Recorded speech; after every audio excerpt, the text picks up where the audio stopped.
Hello friends, నమస్తే. Welcome back to tarot with Shri Vishishta. మీరు అందరూ కూడా ఆనందంగా ఆరోగ్యంగా ఉన్నారని ఆశిస్తున్నాను. సో ఇప్పటివరకు ఎవరైతే నా ఛానల్ని సబ్స్క్రైబ్ చేసుకోలేదో అందరూ నా ఛానల్ సబ్స్క్రైబ్ చేసుకోండి, లైక్ చేయండి, షేర్ చేయండి, కామెంట్ చేయండి. సరేనా? మీరు లైక్ చేస్తేనే నా ఛానల్ ముందుకు వెళ్తుంది. సరే, ఇంకా ఎవరికైనా సరే పర్సనల్ రీడింగ్ కావాలనుకుంటే డిస్ప్లేలో అండ్ డిస్క్రిప్షన్లో నా మొబైల్ నెంబర్ క్లియర్గా మెన్షన్ చేస్తుంది. సో మీరు దాన్ని కాల్ కానీ వాట్సాప్ కానీ చేసి పర్సనల్ రీడింగ్ అనేది తీసుకోవచ్చు. ఓకేనా? సో రీయూనియన్ మేనిఫెస్టేషన్ రెమెడీస్ కావాలన్నా నన్ను అప్రోచ్ అవ్వండి. ఓకేనా? So 100% reunion manifestation remedies work out అవుతాయి. ఓకేనా? సో మీరు దాని గురించి బాధపడాల్సిన అవసరం ఏం లేదు. ఈ మధ్యకాలంలో కూడా చాలామందికి రీయూనియన్ కూడా అయింది. ఓకేనా? సరే, సో నాకు కాల్ చేసి కూడా చెప్పడం జరిగింది రీయూనియన్ అయిందని. ఓకే, కంగ్రాట్స్ అండి. సో ఇంకా ఎవరికైనా సరే పెళ్లి సమస్యలు, ప్రేమ సమస్యలు, వివాహంలో సమస్యలు, ప్రేమికుల మధ్య గొడవలు, నరదృష్టి, నరఘోష, బ్లాక్ మ్యాజిక్, విద్య, వ్యాపారంలో ఒక స్టెబిలిటీ, ఒక గ్రోత్ అనేది లేకపోవడము, విదేశీ ప్రయాణాలు, కోర్ట్ ఇష్యూస్, భూ తగాదాలు, ఆస్తి వివాదాలు, ప్రేమికుల మధ్య గొడవలు. సో వీటికి సంబంధించి మీకు ఏదైనా పరిహారాలు కావాలంటే నన్ను అప్రోచ్ అవ్వండి. మీకు అద్భుతమైన పరిహారం నేను ఇస్తాను. ఓకేనా ఫ్రెండ్స్? సరే, so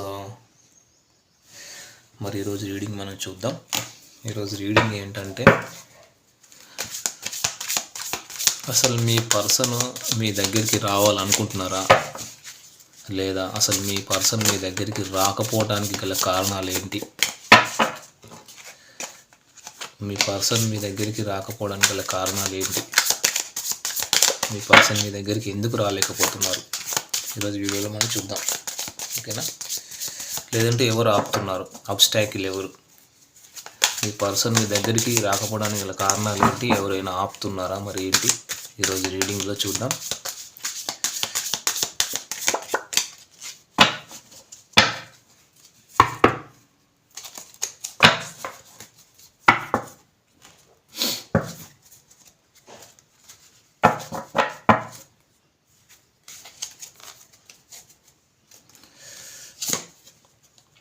High Priestess. Okay, 10 of Swords, the Moon, the Tower, Wheel of Fortune, 6 of Cups,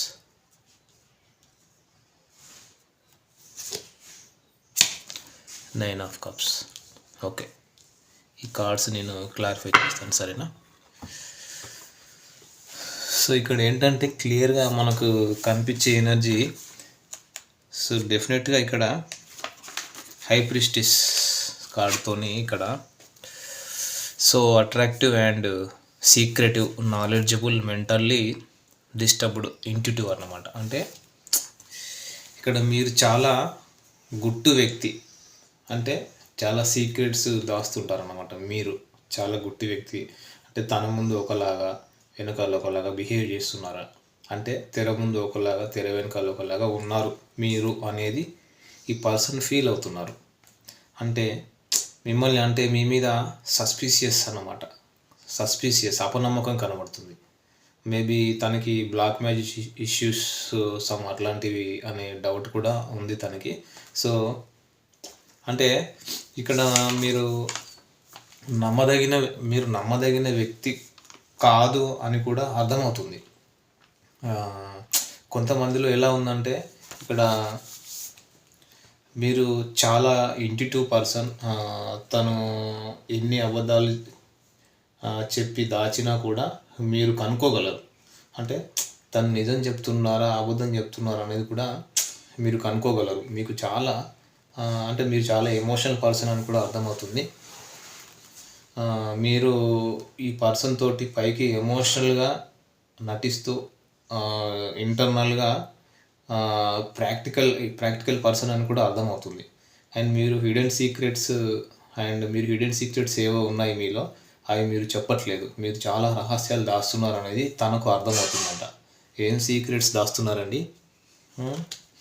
so మీరు చాలా తెలియగలవారు, మీకు నాలెడ్జ్ ఎక్కువ తనకంటే అనేది తన ఫీలింగ్స్ అన్నమాట.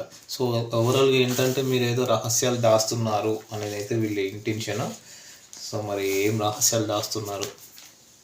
సో చాలా ఈ పర్సన్ పాస్ట్లో అంటే బ్యాక్ స్టాపింగ్ చేసి ఉన్నారు. ఈ రిలేషన్ని ఎండ్ చేసేసారు, టోటల్గా కొలాప్స్ చేశారు. ఇప్పుడు ఈ పర్సన్ ఏ మొహం పెట్టుకొని మీ దగ్గరికి రావాలనుకుంటున్నారు అంటే ఈ పర్సన్ థింకింగ్ అన్నమాట. అంటే మీ పర్సన్ థింకింగ్ అన్నమాట. అంటే మొహం చెల్లట్లేదు. పాస్ట్లో మీ ఇద్దరి మధ్య చీటింగ్ ఎనర్జీస్ ఉన్నాయి అనేది కనబడుతుంది. ఓకేనా. సో ఈ రిలేషన్ని మీ పర్సన్ ఎండ్ చేసేసుకున్నారు, కూల్ చేసుకున్నారు. తన రిలేషన్ని తానే కూల్ చేసుకున్నారు తన చేతులతోటి. ఇక్కడ సింహరాశి, మిథున రాశి, తులారాశి, కుంభరాశి ఎనర్జీ ఎక్కువగా కనిపిస్తుంది. ఇప్పుడు ఈ పర్సన్ ఏంటంటే మీ దగ్గరికి వచ్చి అప్రోచ్ అవ్వాలన్నా అవ్వలేరు. ఓకేనా. ఈ పర్సన్తో మీకు నిజంగా వేగి అలసిపోయి ఉన్నారు. అంత ఏంటంటే ఛాన్సుల మీద ఛాన్సులు, అవకాశాల మీద అవకాశాలు ఇచ్చి, అవకాశం ఇచ్చిన తప్పు చేసిన ప్రతిసారి, మిమ్మల్ని తను చీట్ చేసిన ప్రతిసారి మీరు యాక్సెప్ట్ చేశారు, క్షమించారు. కానీ ఈ పర్సన్ లైఫ్లో మళ్ళీ మార్పు రాలేదు. సో ఈ రిలేషన్ పూర్తిగా ఎండ్ అయిపోయింది. ఓకేనా. సో ఈ రిలేషన్ పూర్తిగా ఎండ్ అయిపోయింది. సో ఈ పర్సన్ రావాలి అనుకున్నా రాలేకపోతున్నారు. కానీ రాలేని సిచ్యువేషన్, అందుకని ఆగిపోయి ఉన్నారు. ఇది ఒక అబ్స్టాకిల్ అన్నమాట. ఓకేనా. సో ఇక్కడ నేను ఓవరాల్ ఎనర్జీస్ చెప్తున్నాను. సో ఇంకా ఇక్కడ చూడండి, ఇక్కడ ఈ పర్సన్ చాలా ఏంటంటే ఒక భయంతో ఉన్నారనేది కనబడుతుంది. చాలా భయపడుతున్నారు. మిమ్మల్ని పాస్ట్లో బాధ పెట్టిందని కావచ్చు, ఇబ్బంది పెట్టిందని కావచ్చు, ఇన్సల్ట్ చేసిందని కావచ్చు, హర్ట్ చేసిన దానికి మళ్ళీ ట్రై చేయాలి అనుకుంటున్నారు. కానీ ఆగిపోతున్నారు. మళ్ళీ ఎంతకాలం భయపడుతూ కూర్చుంటారు నేను అన్న అంటే నేనేమన్నా రాక్షసినా, నేను మనిషినే కదా అని మీరు అనుకుంటారు. బట్ మీరు ఏ మూడ్లో ఉన్నారు ఏంటి అనేది వాళ్ళకు తెలియదు కదా. సో వాళ్ళు ఎలా ఉన్నారు అనేది నా ద్వారా మీకు అంటే ఇక్కడ వాళ్ళు ఎలా ఉన్నారు అనేది నా ద్వారా మీకు తెలుస్తున్నాయి. కానీ వాళ్ళకి తెలియదు కదా. వాళ్ళ భయాలు వాళ్ళకు ఉన్నాయి, వాళ్ళ ఫోబియా, వాళ్ళ ఇల్యూషన్స్ వాళ్ళకు ఉంటాయి. మిమ్మల్ని ఇక్కడ ఏంటంటే ఫేస్ చేయలేకపోతున్నారు, కర్మ ఫేస్ చేస్తున్నారు అనేది కనబడుతుంది. చాలా చాలా సాడ్ ఎనర్జీలో ఉన్నారు వీళ్ళు డెఫినెట్గా. అంటే ఇక్కడ మేబీ మీ లైఫ్లోనో, మీ పర్సనల్ లైఫ్లోనో పాస్ట్లో చెప్పకూడని మీ ఫ్లాష్ బ్యాక్ ఏదో చెప్పి ఉన్నారు. అంటే మీరు మీ పర్సన్కి చెప్పి ఉన్నారో అంటే మీ లైఫ్లో సమ్ అదర్ సిచ్యువేషన్ ఏదో ఉంది అని ఆ మ్యారేజ్ అయ్యి అది కొలాప్స్ అయిపోవటమో, డివర్స్ అయిపోవటమో, ఆ విషయం గురించి మీరు తనతోటి చెప్పటం, అది నిజమే అయిపోయి ఉండొచ్చు. అది చెప్పడం ప్లస్ మీ లైఫ్లో ఏదైతే పాస్ట్లో జరిగిందో అది మార్చి అబద్ధాన్ని చెప్పడం జరిగింది. ఇది కనబడుతుంది.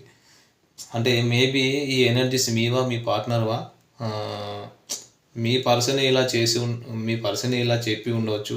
తన లైఫ్లో పాస్ట్ సిచ్యువేషన్స్ గురించి కొంత నిజం కొంత అబద్ధం చెప్పచ్చు. చెప్పిన వాటిల్లో పూర్తిగా నిజం లేకుండా ఉండాలి ఇక్కడ. సో ఇట్లాంటి ఎనర్జీస్ వల్ల కూడా ఈ పర్సన్ చేయలేకపోతున్నారు మిమ్మల్ని. ఓకేనా. అంటే ఒకవేళ పాస్ట్లో జరిగిన మ్యారిటల్ ఇష్యూస్ కావచ్చు, లేకపోతే ఏదైనా కమిటెడ్ రిలేషన్షిప్లో ఉండి దాని నుంచి బయటికి రావడము, కానీ పూర్తి స్థాయిలో నిజాన్ని అయితే చెప్పలేదు. దాని గురించి అబద్ధాలు కూడా ఉన్నాయి.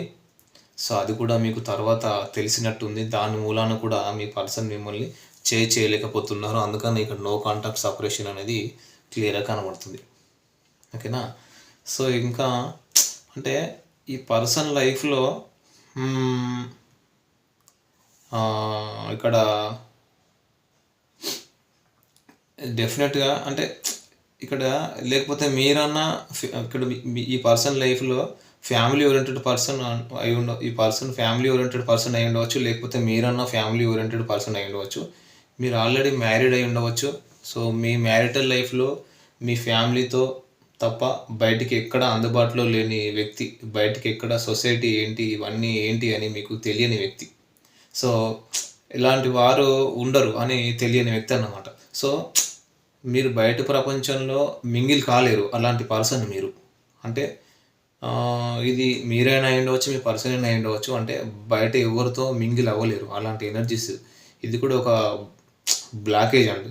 బ్లాకేజ్ అండి. ఈ పర్సన్ ఒక ఇంట్రావర్ట్ పర్సన్. ఓపెన్ అప్ అవ్వరు. ఎక్కువ ఎవరితో కలవలేరన్నమాట. పర్టిక్యులర్ పర్సన్తో తప్ప బయట ఎవరితో కూడా వీళ్ళు కలవలేరు. ఇంకొకటి అలాంటి ఆ పర్సన్ మీరు తన లైఫ్లో కాకుండా ఇంకొకరి లైఫ్లో కూడా ఉన్నారనేది తన డౌట్. ఓకేనా. సో ఇంకొకటి ఏంటంటే మీరు తనను కాకుండా మీ ఫ్యామిలీతో మీరు హ్యాపీగా ఉన్నారనేది కనబడుతుంది. ఓకేనా. సో ఇక్కడ మీరు తనను కాకుండా మీ ఫ్యామిలీతో మీరు హ్యాపీగా ఉన్నారని కనబడుతుంది.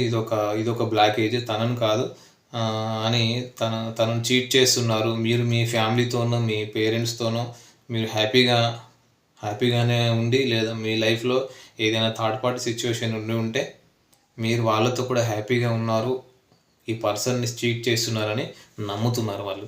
సో అది కూడా ఒక రీజనే ఈ పర్సన్ తిరిగి రాకపోవడానికి. ఇది కూడా ఒక బ్లాకేజ్ అని కూడా మనం చెప్పవచ్చు. సో ఎనర్జీస్ వచ్చేసి కొంచెం టిపికల్గానే ఉన్నాయి. ఏంటంటే చాలా రకాల కారణాలు ఉన్నాయి వీళ్ళు మీ లైఫ్లోకి రాకపోవడానికి. చాలా అడ్డంకులు ఉన్నాయి, కానీ అది కూడా వాళ్ళకి అర్థమవుతుంది. అంటే మీ ఇద్దరికి ఏంటంటే ఇక్కడ మీ ఇద్దరికి రీయూనియన్ అవ్వాలని ఉంది డెఫినెట్గా. చూడండి, 6 ఆఫ్ కప్స్ కార్డే చెప్తుంది. 6 of cups and 9 of cups. ఓకేనా. సో మీ ఇద్దరికి రీయూనియన్ అవ్వాలని కూడా కోరుకుంటున్నారు. కానీ సో తన యాంగర్ ఇష్యూస్, తన అగ్రెసివ్ నేచర్, మీ యాంగర్ ఇష్యూస్, మీ ఇద్దరి మధ్య పాస్ట్లో రిజాల్వ్ చేయలేని ఏదైనా ప్రాబ్లమ్స్ సో ఏవో మీ ఇద్దరి మధ్య ఉన్నాయి. సో అవి రిజాల్వ్ చేయలేరు. సో ఈ పర్సన్ మీకు న్యాయం చేయలేరు అని కనబడుతుంది. మీకు జరిగిన అన్యాయాన్ని ఎవరు పూడ్చలేరు. అందుకని వీళ్ళు ఒంటరితనంతో బాధపడుతూ సైలెంట్గా ఉండిపోయారు. అందుకనే వీళ్ళు మీ వైపుకు రాలేకపోతున్నారు. బట్ ఇద్దరికి రీయూనియన్ అవ్వాలని ఉంది. ఓకేనా. బట్ ఇద్దరు అగ్రెసివ్ బిహేవియర్ ఇక్కడ. సో ఇద్దరి మధ్య కూడా గతంలో చాలా రకాల సమస్యలు ఉన్నాయి. ఓకేనా. అవి ఇప్పటికి కూడా రిజాల్వ్ కాలేదు, రిజాల్వ్ చేయలేని సమస్యలు అన్నమాట అవి. బట్ మీకు జరిగిన అన్యాయం అయితే ఎవరు పూడ్చలేరు. అందుకనే ఒంటరితనంతో బాధపడుతూ లోన్లీగా సైలెంట్గా ఉండిపోయారు. అందుకే మీరు మీ వైపుకి అయితే రావట్లేకపోతున్నారు అనేది అయితే ఇక్కడ ఎనర్జీస్ కనబడుతుంది. చూడండి, లాస్ట్ కార్డు కూడా 7 ఆఫ్ కప్స్. చాలా ఆప్షన్స్, చాలా చాయిసెస్ ఉన్నాయి. ఫుల్ ఆఫ్ నెగిటివిటీ ఉంది. చాలా కన్ఫ్యూజన్లో ఉన్నారు. అంటే స్లోలో ఉన్నారు. ఓకేనా. సో అంత ట్రస్ట్ఫుల్గా లేవు. చాలా ఇల్యూషన్స్ ఉన్నాయి, చాలా భయాలు ఉన్నాయి. ఓకే. సో ఓవరాల్గా వీళ్ళు ఏంటంటే మీ వైపుకు రాకుండా ఉండడానికి గల అబ్స్టాకిల్స్ ఏవైతే ఎనర్జీస్ ఉన్నాయో ఇప్పుడు ఇక్కడ నేను చెప్పాను. ఓకేనా. సో మరి వచ్చేసి ఎనర్జీస్ ఫ్రెండ్స్. మరి ఎనర్జీస్ ఎవరో మీరే చూసుకోండి. ఓకేనా. సో అట్లీస్ట్ మీకు ఎనర్జీస్ వచ్చేసి 20 to 30% మీకు రిజనేట్ అయినా కూడా ఇది మీ రీడింగ్ లాగా తీసుకొని మీరు పర్సనల్ రీడింగ్ తీసుకోవచ్చు. ఓకేనా. Okay friends, thank you friends, all the best.